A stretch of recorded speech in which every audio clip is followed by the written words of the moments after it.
इस movie journey to the west में हम एक मॉन्क को देखते हैं जिसके 3 साथी होते हैं, एक फिश मॉन्स्टर, एक पिग मॉन्स्टर और एक मंकी किंग। दरअसल मॉन्क ने इन तीनों को अपने कब्जे में किया हुआ था और अपना गुलाम बनाया हुआ था। ये मॉन्क की मदद किया करते थे। हम मूवी के शुरू में मॉन्क हमें एक ऐसी जगह पर सोया हुआ दिखाया जाता है जहाँ के लोग बहुत छोटे थे। उसके आसपास छोटे छोटे टेम्पल्स भी थे। वो लोग उससे डर रहे होते हैं और मॉन्क को भी कुछ समझ नहीं आ रहा होता कि मैं यहाँ पर क्यों हूँ। तभी मॉन्क का लीडर वहाँ पर आ जाता है और उसे एक रोशन यानी चमकती हुई रिंग देता है। वो कहता है कि ये लो, इसे अपने सर के पीछे लगा लो, अब से तुम इनके राजा हो। जैसे ही वो रिंग पहनता है वहाँ पर अजीब व गरीब चीजें होने लगती हैं, जैसे कि रिंग खुद ही डिस्ट्रॉय होने लगता है। मॉन्क काफी परेशान था कि हो क्या रहा है और तभी परेशानी में ही उसकी आंख खुल जाती है। असल में उसका एक ख्वाब था, वो एक जगह पर सोया हुआ था और अब डर के उठ चुका था। वो जिस जगह सो रहा था उसके आसपास सर्कस हो रही थी। वहाँ के सब लोग उससे कहते हैं कि आप भी सर्कस में हिस्सा लेना। अब जो उसके पास गुलाम थे यानी फिश मॉन्स्टर और पिग मॉन्स्टर, वो उनकी सूरत में, उनकी फॉर्म में लोगों को एंटरटेन करता है। उस मॉन्स्टर को देख के एक बच्चा रोने लगता है और लोग कहते हैं कि ये कैसा मजाक है, हमें बिल्कुल मजा नहीं आ रहा। फिर मॉन्क एक दरख्त की तरफ इशारा करता है और कहता है कि देखो वहाँ पर मंकी किंग है। लेकिन वो मंकी किंग साहिब कुछ करने के बजाय दरख्त से नीचे ही गिर जाते हैं। लोग इस वजह से भी मॉन्क पर गुस्सा होते हैं और उसका मजाक उड़ाने लगते हैं कि तुम हमारे साथ क्या खेल खेल रहे हो, हमें तुम एंटरटेन करने वाले हो भी कि नहीं। मॉन्क कहता है कि थोड़ा हौसला रखो और उनसे मीठी मीठी बातें करके उन्हें अपनी तरफ कर लेता है। उसी दौरान मंकी किंग भी उठ जाता है और अपने बाकी साथियों यानी पिग मॉन्स्टर और फिश मॉन्स्टर से कहता है कि हमें मिलके कुछ करना होगा, तुम लोग मुझे मारना और हम इन लोगों को एंटरटेन करेंगे। लेकिन लोग अभी भी उनका मजाक उड़ा रहे थे तो इस बात पर पिग मॉन्स्टर को गुस्सा आ जाता है। वो उधर खड़ी हुई एक औरत पर अटैक करने की कोशिश करता है। लोग उसे पकड़ लेते हैं। मंकी किंग भी उसे मना करता है और कहता है कि ऐसा ना करो। वो फिर भी बाज नहीं आता। तब मंकी किंग उसका ध्यान बटाने के लिए पूरी सर्कस खराब करने लगता है। वो हर चीज तबाह करता जा रहा था। मॉन्क उसे मना करता है लेकिन वो उस पर ही गुस्सा हो जाता है और अब तक बहुत देर हो चुकी थी क्योंकि पूरी सर्कस डिस्ट्रॉय हो चुकी थी। मूवी की असल कहानी तो अब यहाँ से शुरू होती है जब एक औरत अपनी माँ को एक एक्सोसिस्ट के पास लाती है।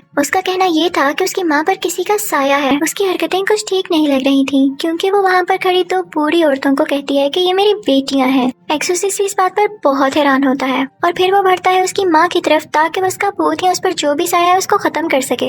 लेकिन बहुत कोशिश करने के बाद भी उसे ऐसी कोई चीज नजर नहीं आती। तो फिर उसे पता चलता है कि असली मॉन्स्टर तो उसकी अपनी बेटी है, यानी वो लड़की जो अपनी माँ को इसके पास लाई थी वो मॉन्स्टर में बदल जाती है। उसकी बॉडी अजीब हो गई थी। वो सब पर एक किस्म का जाला फेंकने लगती है। उसके हाथ और टांगे काफी लंबी हो गई थी जैसे वो कोई स्पाइडर हो। वहाँ पर मौजूद सब लोगों को वो मारने लगती है। फिर सीन चेंज होता है और हम मॉन्क और मंकी किंग को एक साथ देखते हैं। मॉन्क मंकी किंग की बहुत पिटाई कर रहा होता है। वो उसे कहता है कि मैं तुम्हें इसलिए मारा हूँ ताकि तुम्हें हमेशा याद रहे कि कहाँ पर क्या करना है। वो कहता है कि तुम्हारा कुछ पता ही नहीं चलता, तुम्हें जब गुस्सा आ जाए तो तुम कोई भी चीज तबाह कर देते हो। जैसे तुमने सर्कस को तबाह किया था, तुम यहाँ भी कुछ न कुछ कर सकते हो। वो उसकी जुबान खींचता है, उसे पिंच करता है, उस पर थप्पड़ मारता है। साथ ही साथ वो मंकी किंग की पूरी बॉडी को ही हिट कर रहा था। यहाँ पर हम पास्ट का भी एक सीन देखते हैं जब मंकी किंग को एक जगह पर कैद किया हुआ था। वो कई साल वहाँ पर चेन्स में बंधा रहा और कैद रहा। मंकी किंग बेचारा ख्वाब में डर जाता है और उसकी आंख खुल जाती है। तो मॉन्क कहता है कि सो जाओ, कुछ भी नहीं हुआ, मैं तुम्हारे साथ हूँ।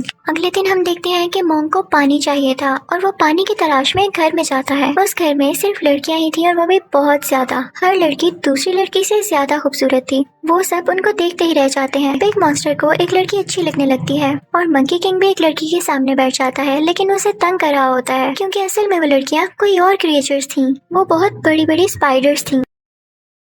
मॉन्क जब ये देखता है तो वो मंकी किंग से कहता है कि तुम अपनी होश में तो हो। वो कहता है कि हम मदद मांगने आए थे और अब तुम्हारी वजह से हमें जाना होगा। लेकिन वो लड़कियां उन्हें जाने नहीं देती, अपने असली रूप में आ जाती हैं। यानी वो अब बड़ी बड़ी स्पाइडर्स बन चुकी थी और उन लोगों पर अटैक करने लगती हैं। वो लोग खुद को बचाते बचाते बाहर आ जाते हैं। मंकी किंग के सामने सबसे बड़ी स्पाइडर आ जाती है और वो उसी तरह उसकी जुबान खींचता है जैसे मॉन्क ने उसकी खींची थी और इस तरह से वो स्पाइडर को मार देता है। जब मॉन्क को ये पता चलता है तो वो मंकी किंग से कहता है कि तुम्हें मैनर्स कब आएंगे, तुम कब सुधरोगे। हर चीज का हल ये नहीं होता कि वो जगह तबाह कर दी जाए या अगले को मार दिया जाए। मंकी किंग चुप करके उसकी बातें सुन रहा होता है और जैसे ही वो मॉन्क जाता है तो पीछे से वो बोलने लगता है। अब मॉन्क एक खामोश जगह पर जाकर आसमान के नीचे दुआ करता है यानी प्रे करता है कि बस गॉड, अब मुझ में इतनी हिम्मत नहीं है कि मैं सब कुछ डील कर सकूं और ये मॉन्स्टर्स भी मेरी बात नहीं मानते, मैं इनको नहीं हैंडल कर सकता, अब ये मेरे बस की बात नहीं रही है। ये सब बातें बिग मॉन्स्टर भी छुपकर सुन रहा होता है। वो सारा कुछ जाके मंकी किंग को बता देता है। मंकी किंग को तो पहले ही गुस्सा था। वो कहता है कि जब मॉन्क हमसे खुश ही नहीं तो हम इसको मार देते हैं, तो वो उसे मारने के लिए आगे बढ़ता है। मॉन्क जब ये देखता है तो उसे रिलैक्स करने के लिए कुछ पढ़ने लगता है, लेकिन इस चीज का उस मंकी किंग पर अब कोई असर नहीं होता,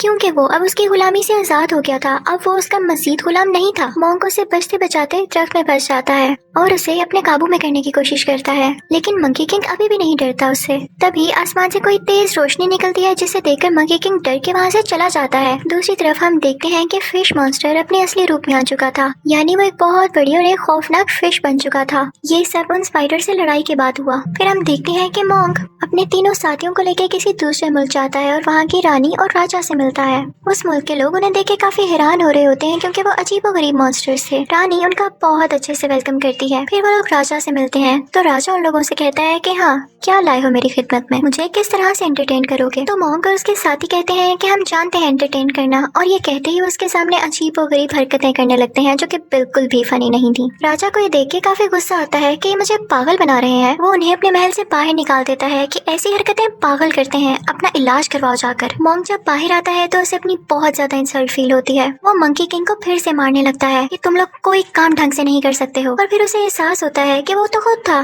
जो कि अजीबोगरीब हरकतें कर रहा था। तो वो खुद को कोसने लगता है कि मैंने हर बार मंकी किंग पर ही हाथ उठाया है। वो खुद को ही मारने लगता है और कहता है कि मैं आइंदा ऐसा नहीं करूंगा। वो जाता है और मंकी किंग के आगे झुक कर उससे माफी मांगता है। मंकी किंग उसे उठाता है और कहता है कि मैंने आपको माफ किया, अब हम दोस्त हैं। वो दोनों खुश हो जाते हैं और अब मिल के कहते हैं कि हम राजा के पास दोबारा जाएंगे, उससे भी माफी मांगेंगे और फिर उन्हें अच्छा सा एंटरटेन करेंगे। वो लोग अंदर जाते हैं तो उन्हें पता चलता है कि ये तो असली राजा है ही नहीं, असली राजा को इसने कहीं गायब किया हुआ है। मंकी किंग चाहते ही उसे थप्पड़ मारने लगता है ताकि वो गुस्से में आकर अपने असली रूप में आ जाए। जैसा वो लोग चाहते थे वैसा ही होता है, वो गुस्से में आकर अपने असली रूप में आ जाता है।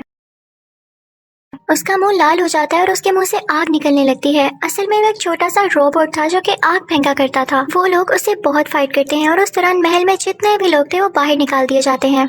मंकी किंग क्योंकि बहुत गुस्से वाला था तो उसे बहुत जोर से हिट करता है, जिससे वो दूर जाके गिरता है। फिश मॉन्स्टर इस चीज का फायदा उठाते हुए अपने मुंह से बर्फ फेंकता है, जिसकी वजह से वो रोबोट फ्रीज हो जाता है। और फिर वो जाते हैं असली राजा की तलाश में। उस रोबोट मॉन्स्टर ने असली राजा को जमीन के नीचे कैद किया हुआ था। मॉन्क उस रोबोट राजा को कैद करके रानी को दे देता है और असली राजा को बचा लिया जाता है। असली राजा मॉन्क और उसके साथियों से बहुत खुश था और वो कहता है कि मांगो, तुम्हें क्या चाहिए। मॉन्क उसे कुछ नहीं मांगता तो असली राजा खुद ही उसे तोहफे में बहुत सारी लड़कियां दे देता है कि अब से ये तुम्हारी खिदमत किया करेंगी। मॉन्क कहता है कि नहीं, मैं इन सबको अपने साथ लेके नहीं जा सकता, पर हाँ, मैं ये चाहता हूँ कि इन सबको आजाद कर दिया जाए, रिहा कर दिया जाए। तो वो सब लड़कियां कहने लगती हैं कि नहीं, हम इसी जिंदगी में खुश हैं, हमें आजाद नहीं होना। लेकिन उनमें से एक लड़की खामोश होती है। राजा उसे अपने सामने बुलाता है और कहता है कि क्या हुआ। वो लड़की कुछ नहीं बोल रही होती तो राजा उसे गाने के लिए कहता है और कहता है कि इस गाने के साथ डांस भी करो। वो लड़की बहुत डरी हुई थी लेकिन वो वैसा ही करती है। वो बहुत नाजुक और प्यारी लड़की थी। वो राजा को पसंद आने लगती है और वो उसे अपने साथ ले जाता है, ये कहकर कि अब ये मेरे साथ रहेगी। लेकिन अब मॉन्क को भी दुख हो रहा था कि उसने इस लड़की को अपने साथ क्यों नहीं जाने दिया, उसने इसे वापस क्यों कर दिया।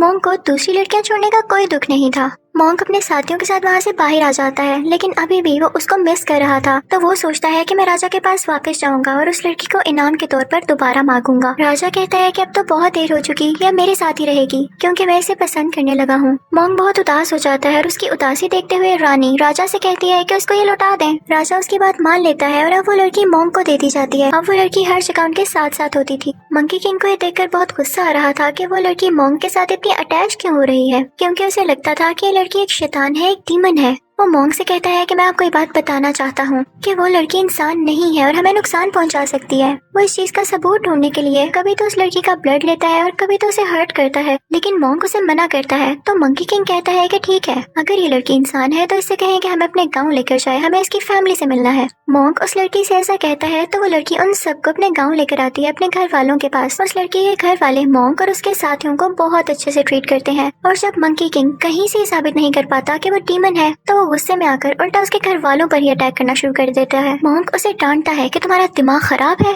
तुमने पहले भी एक लड़की को मार दिया जिसे मैं पसंद करता था। मंकी किंग सुनते ही वहाँ से चला जाता है और कहता है कि अब मैं लौट कर नहीं आऊंगा। अगले सीन में मॉन्क एक जगह पर उदास बैठा हुआ दिखाया जाता है। तभी वहाँ पर वो लड़की आती है और उसे पूछने लगती है कि आपको क्या हुआ है। तो मॉन्क उसको उस लड़की की बातें बताने लगता है जिसे वो पसंद किया करता था। वो लड़की उसकी बातें बहुत प्यार से और ध्यान से सुन रही होती है तो मॉन्क को इसमें वही लड़की नजर आने लगती है। वो दोनों भी बातें कर ही रहे होते हैं कि वहाँ पर फिश मॉन्स्टर और पिग मॉन्स्टर आ जाते हैं और मॉन्क को बताते हैं कि मंकी किंग बहुत बहुत गुस्से में आया हुआ है। वो हर जगह फसाद फैला रहा है, हर चीज तबाह कर रहा है। और तो और उसने इस लड़की के माँ बाप को भी मार डाला और अब उसका अगला शिकार है ये लड़की। वो लड़की भाग के अपने गाँव में जाती है और मंकी किंग भी उसके पीछे पीछे आ जाता है। वो उसे मारने ही वाला होता है कि तभी वहाँ पर मॉन्क भी आ जाता है। वो मंकी किंग से कहता है कि तुम्हें गलत फहमी हुई है, इस लड़की का कोई कसूर नहीं है, इसे छोड़ दो। वो लड़की मॉन्क के पीछे होती है। अब मंकी किंग मॉन्क पर ही अटैक करने आ रहा होता है। तभी वो लड़की मंकी किंग के पाँव पकड़ लेती है और कहती है कि ऐसा नहीं करो, इसको नहीं मारो। लेकिन मंकी किंग उस लड़की को हिट करता है जिससे वो दूर गिरती है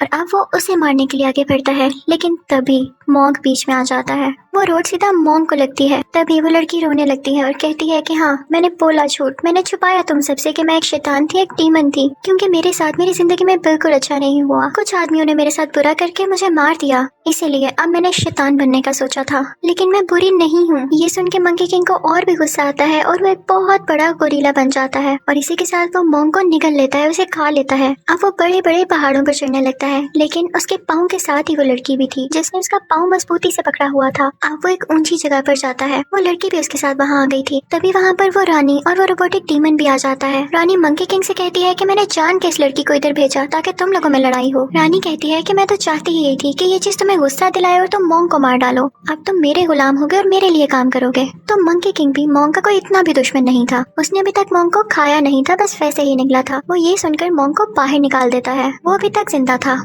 मॉन्क बाहर आकर रानी से कहता है कि क्या आप हमें बेवकूफ समझती हैं? या आप समझती हैं कि इस दुनिया में सिर्फ आप ही एक अक्लमंद है? जिस तरह आपकी प्लानिंग थी इस तरह ये हमारी भी प्लानिंग थी। मंकी किंग शुरू से ही मेरी तरफ था और ये हमारा प्लान था कि वो वहाँ से नाराज होकर जाएगा ताकि आप लोगों पर ये इंप्रेशन पड़े कि हमारी तो आपस में ही नहीं बनती। अब उन सब में फाइट शुरू होने लगती है और वो एक दूसरे का मुकाबला करते हैं। वो पिग मॉन्स्टर और फिश मॉन्स्टर उस रोबोटिक डीमन को दोबारा से वैसे फ्रीज करके तोड़ देते हैं और अब मॉन्क और उस रानी में लड़ाई चल रही थी। रानी फौरन से पानी में जाती है और बुढ़ा का स्टैचू बाहर निकाल लाती है। मंकी किंग भी उस पर मुसलसल अटैक कर रहा था क्योंकि वो जानता था कि ये एक डीमन है और बुढ़ा एक अच्छे इंसान थे। वो अपनी पावर कभी भी एक डीमन को नहीं दे सकते। मंकी किंग अपनी स्टिक निकालता है और पानी में चला जाता है, लेकिन जैसे ही वो पानी में जाता है उस जैसे दो स्टैचूज और बाहर आ जाते हैं और मंकी किंग पर अटैक करने लगते हैं। मंकी किंग को समझ नहीं आ रहा होता कि बुढ़ा उस डीमन की मदद क्यों कर रहा है। वो बहुत ज्यादा जख्मी हो जाता है, लेकिन तभी एक बड़ा सा हाथ पानी से बाहर आता है जो कि रियल यानी असली बुढ़ा का था। वो उन तीनों स्टैचूज को डिस्ट्रॉय कर देता है और मंकी किंग की जान बचा लेता है। उन स्टैचूज के डिस्ट्रॉय होने के बाद वो रानी मंकी किंग के हाथ में आके गिरती है। तो तब बुढ़ा की आवाज आती है कि अब सुधर जाओ। उस रानी को कुछ होने लगता है और वो अचानक से एक गोल्डन ईगल में बदल जाती है जो कि उसका असली रूप था और फिर बुढ़ा उसे अपने साथ ले जाते हैं। दूसरी तरफ हम देखते हैं कि वो प्यारी लड़की जो कि डीमन थी और मॉन्क के साथ थी, वो पूरी तरह से इंजर्ड हो चुकी थी और वो मरने ही वाली थी। तभी वो मॉन्क से कहती है कि तुम मुझे रिहा कर दो, इस दुनिया से आजाद कर दो क्योंकि मैं एक डीमन हूँ। तो मॉन्क इस दुनिया की और उसकी भलाई के लिए उसे आजाद कर देता है, जिसके बाद वो गायब हो जाती है। इस मूवी के एंडिंग सीन में हम देखते हैं कि वो चारों एक सहरा में कहीं जा रहे होते हैं। तभी मॉन्क मंकी किंग में उस लड़की को देखता है जिसे वो पसंद करता था, क्योंकि मंकी किंग के सर पर जो बेल्ट थी वो उसी लड़की की थी। वो उसे वो बेल्ट मांगता है लेकिन मंकी किंग उसे नहीं देता और इसी तरह ये लोग शरारतें करते हुए एक दूसरे से लड़ते हुए चलते रहते हैं। इसी के साथ ये मूवी भी एंड हो जाती है। Thank you for watching.